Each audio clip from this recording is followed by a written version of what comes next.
Welcome to Breaking Financial Chains, where we combine practical money guidance with emotional healing to help you break free from financial limitations.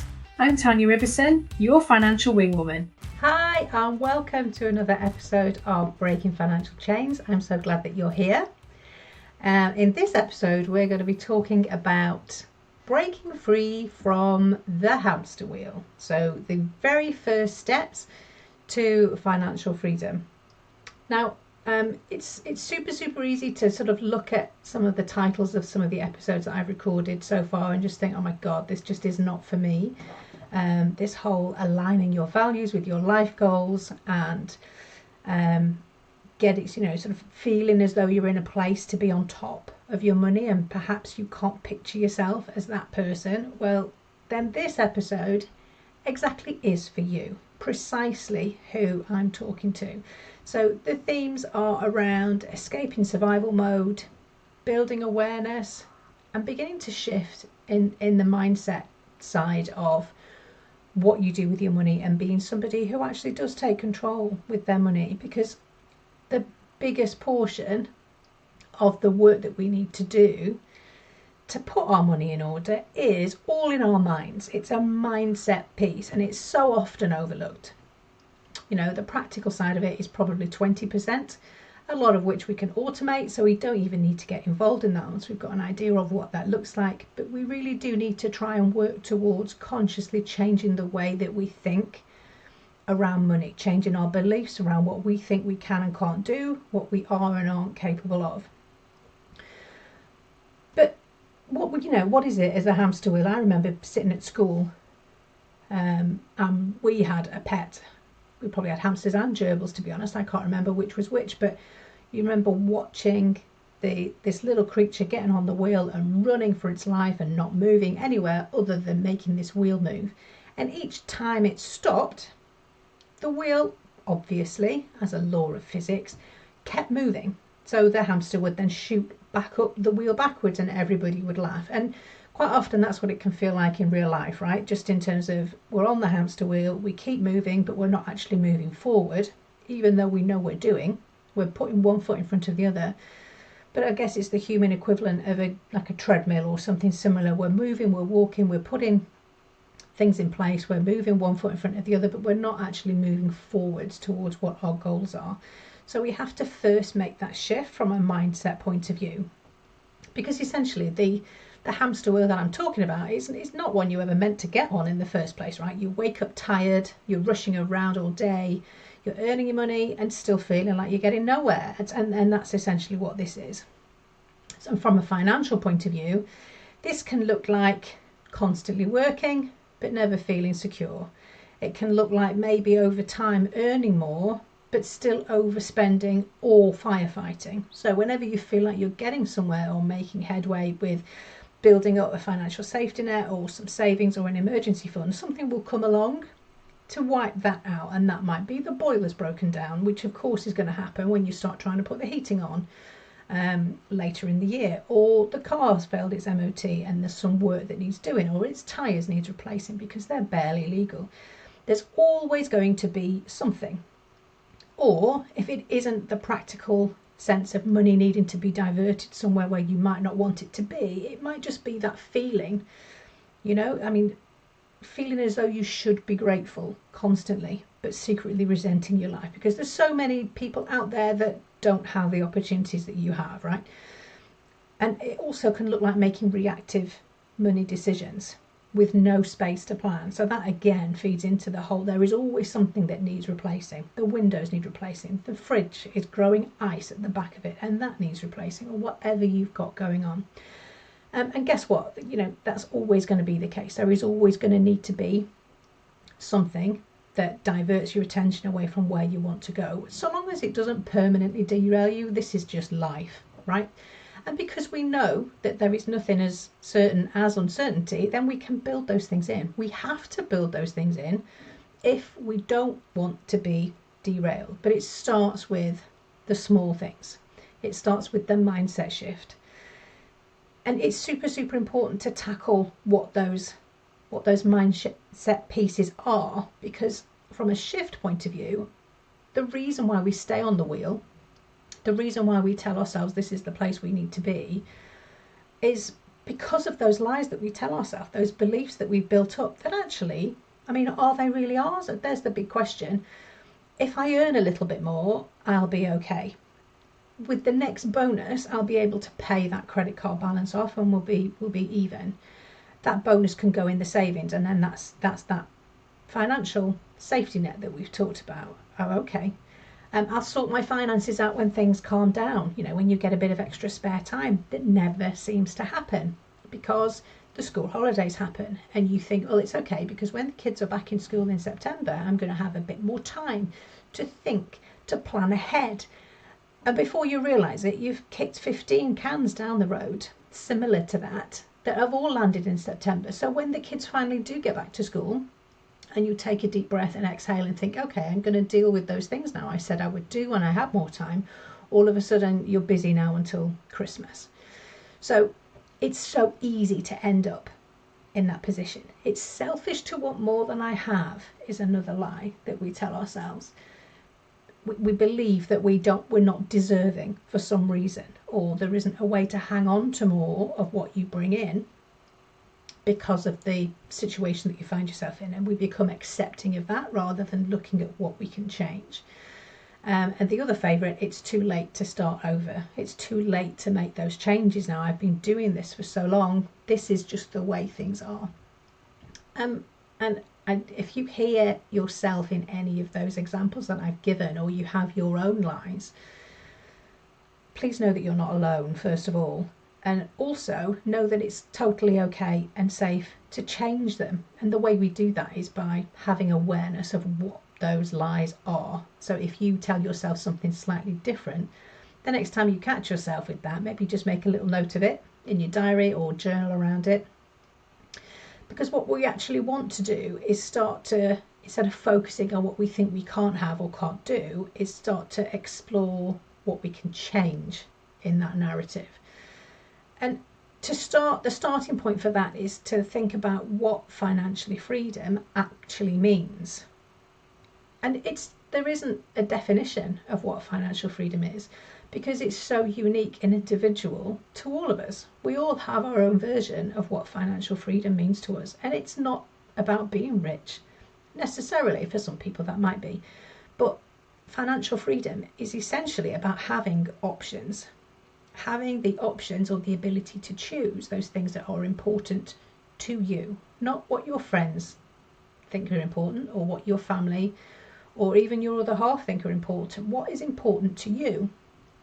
And that isn't necessarily about the amount of money in the bank, although that's nice.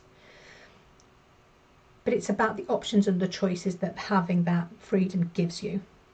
It gives you, for me, this is the most powerful of all. It gives you the ability to say no. No, thank you. That's not for me. The ability to walk away, the ability to take some time out and rest, or the ability to pivot, to change what it is that you're doing, because it's where you are right now is no longer serving you. It gives you the ability to say, I'm resigning. Thanks so much for the opportunity, but I'm going to try something else. I'm going to take a bit of a breather and reevaluate where I am and where I want to be. And that's where the power comes from. That's the freedom element of being financially free. It is not about having X amount in the bank.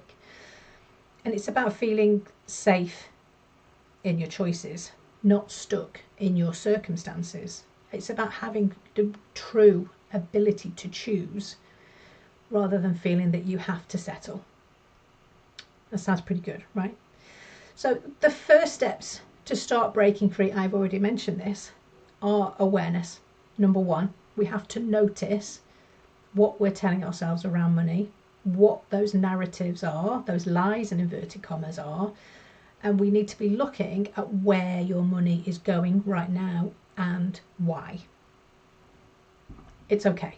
Now, this isn't an exercise in beating yourself up and hitting yourself over the head with a massive stick for past choices. This is about ground zero. This is where we are right now.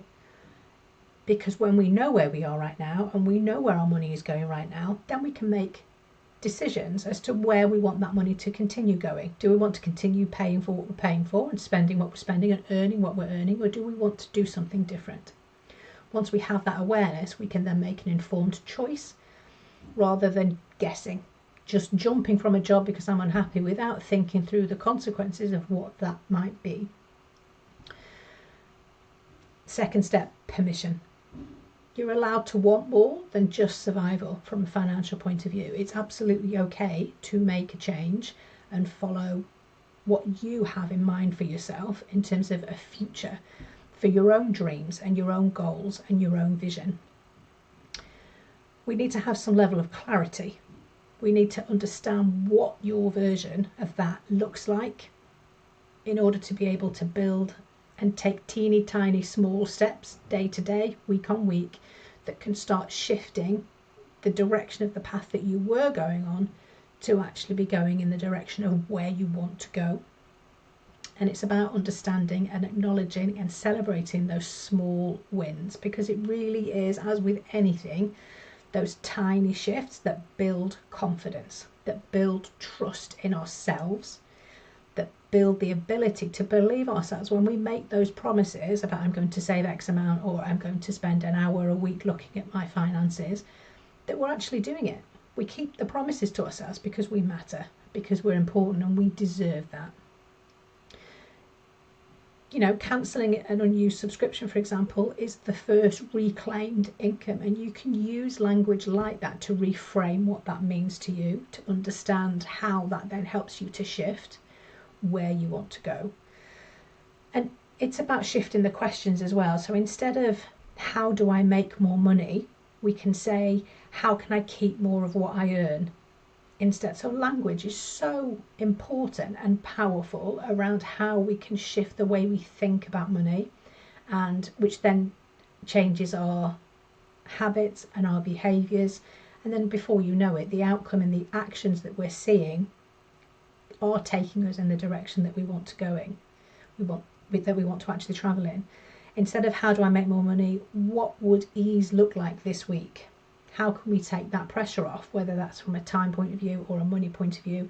Or what could I stop doing that drains me financially or emotionally? You could look at this as an energy piece rather than specifically money and a financial focus. Sometimes that can be easier to work with, particularly if you feel stuck a little bit from a financial point of view, or you feel that people like me don't have money to play with. People like me don't have money to invest. People like me don't have money to save for my future. Well, that isn't true categorically, but you need to believe that first. So if we start to change the language around how we make choices now, that can come later. I believe that you can do that. So borrow some of my belief for now while you start to make those changes until you can consistently work towards it and start to believe that for yourself, because that is the key at the end of the day. This has to be something that you can believe you can do, that you are worthy of that outcome, that you can change your financial trajectory, and you absolutely can do that. However hard that might feel, or whether you believe it or not, it is the actions that are going to take you there. It's the same as when you're on a weight loss or a fitness plan of some description. You are not expected to walk 10,000 steps, drink 3 litres of water a day, fit in 3 strength training sessions every week, hit all of your macros and your calorie goals every single day from day one.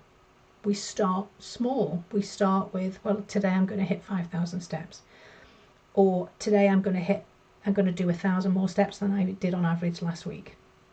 We're going to start by doubling the amount of water that you were drinking before, if water's a problem.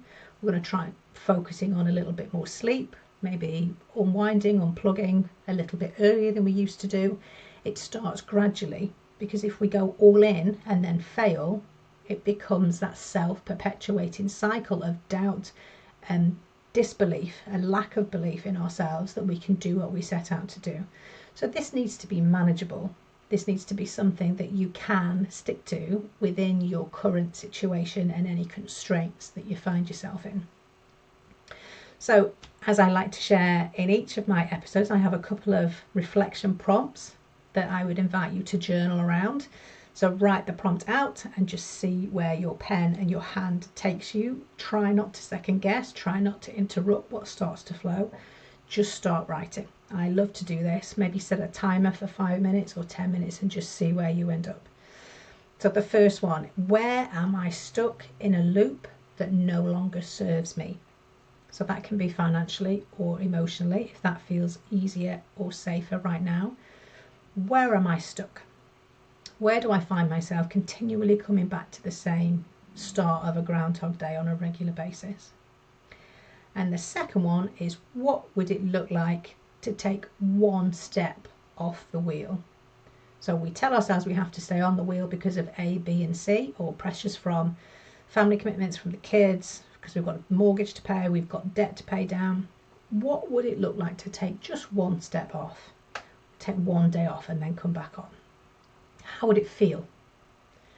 What would it mean to you to be able to take that little break? And I would love to hear from you if you have any breakthroughs, if you notice anything. It's something to continue to work towards and journal and then build into the everyday for yourself. So to close down this episode, this is not about having a perfect plan. You can buy an off-the-shelf digital download from somebody that's selling something that looks very aesthetically pleasing on Instagram, but that's exactly what that is. It's a cookie cutter approach to what somebody else is telling you you need to do. It's okay for you to write that for yourself. It's okay for you to experiment and shift or tweak or change that if that doesn't work for you, if it feels uncomfortable or you don't get the results you want. I would say along those lines that quite often some of the steps that we need to take are a slow burn, therefore long-term gain. So not seeing the results you want in a week, well, that's probably quite normal for making big changes. Again, like weight loss, for example, if you wanted to lose a stone, you didn't put that stone on overnight and you can't lose that stone overnight. So it might be more realistic to think it might take 4 weeks. 12 weeks to lose that stone, whatever that is realistic. We need to apply that same logic and a little bit of patience to putting these goals in place for ourselves. What you do need is that awareness, a moment of clarity. Gift yourself the time somewhere in your schedule, even if that means setting your alarm 15 minutes earlier in the morning, just to have a few minutes to yourself with a nice hot cup of tea, coffee, lemon, whatever it is that you drink in the morning. And you need the courage to take that first step. Just one simple, small step to help get things moving along. And I think a really important message just to highlight for you out there, you weren't born to run in circles. If we don't have a plan of where we're going from A to B, that is exactly what you're most likely to do. You're going to end up going around in circles around point A. But you were born to build something that's yours. So guess what? You get to choose that path. You get to choose what that looks like. That is not selfish. That does not make you a bad person. This is about building something for you, for future you, and to set an example for future generations to come as well. So you've got this. You absolutely can do it. Thank you so much for listening, and I'll see you on the next episode.